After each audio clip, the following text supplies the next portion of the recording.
ขออนุญาตดำเนินรายการประกวดนักห้องเสียงดีเป็นรายการที่9เนาะมื้อนี้มี10รายการมื้ออื่นก็ยังมีอีกมื้ออื่นแห่งนี้หลายประมาณอยู่40รายการแม่นบ่คณะกรรมการเจ้าประมาณ40หรือว่า40ปลายรายการมื้ออื่นนักห้องให้บรรดาท่านคณะกรรมการในโต๊ะมื้ออื่นให้คะแนนเองมาในรายการที่9มาในบทเพลงที่มีชื่อว่าธงแสนแดนงามนักประพันธ์เพลงโดยทานอ่อนใสเทพพระวงศ์ห้องโดยเท้านิรันดรโลมาบอยเชิญชวนบรรดาท่านช่วยชมช่วยเสียเสียงเพลงต่อไปนี้เจ้าขอเชิญ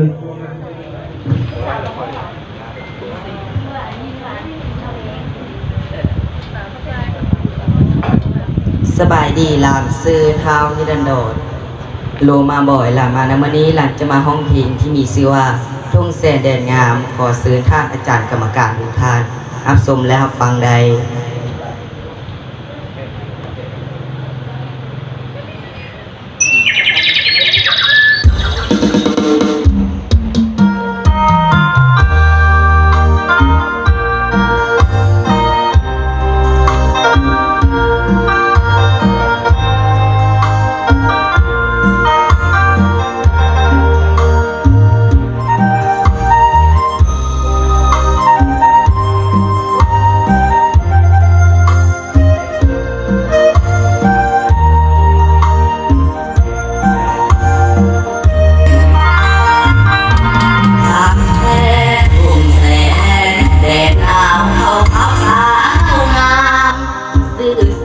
ดักก้องลือน้ำติดเมืองน้ำดินดำน้ำสุ่มภาษาพี่น้องท้องเพียงสาสาปุ่มลุ่มห่วมแห่งห่วมใจก้อนกลุ่มสุ่มใส่สักษาพัฒนาพัฒนาที่ดีจบแจ้งมณีตั้งสูงเสียดฟ้าสาวเมืองกะไว้บูชาเป็นมิ่งขวัญสาวบ้านทุ่งแสนเสียงลำภาษามวนแค่นาประสานเสียงเพลงใครเห็นอยากมาลึงเวนอยู่ที่เด่นทุ่งแสนแดนงามงามสิ้นทางสว่างไฟฟ้า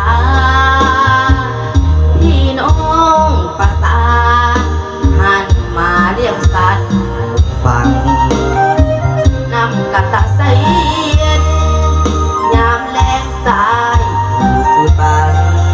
ได้เห็นแล้วงามเหมือนดังนำใจของสาวภาษาน้ำตกตัดหินได้ยินธรรมศาสตร์แสนงามลื่นลึกกับเสียงประสานให้สาวบ้านอยู่สุ่มกินเย็นผู้สาวเขามองเขาเมื่อยทั้งงามทั้งเด่นประเพณีดังเดิมได้เห็นสมชื่อว่าเป็นทุ่งแสนแดนงาม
ลื่นลึงกับเสียงประสา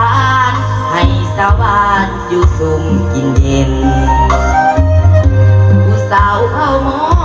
งเผาเมื่อยทั้งงามทั้งเด่นประเพณีดังเดิมได้เห็นส่งสื่อว่าเป็นทงแสนแดนงาม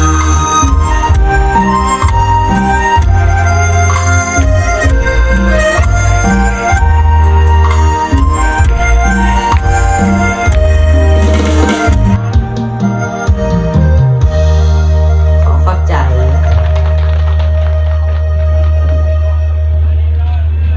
เสียงกับคนคือบุคคลกันเทบานี ขอเสียงส้นเสียงเสียแดงเอาดังๆอีกมึง อันนี้จากแมนเสียงเสีย เป็นนักร้องจากน้องน้อยนักเรียนมอต้นนิรันดรพุ่นแหละเพิ่นชวนเที่ยวทำถูกแสนมีตาดทินตาดน้ำโอเลี้ยงเที่ยวชมภูทูโอ้ยหลายสถานที่เป็นแหล่งท่องเที่ยวทุ่งแสนอุดมกับชุดที่ดีงามเป็นแหล่งทำการผลิตปลูกพืชได้2 ฤดู 3 ฤดูเนาะ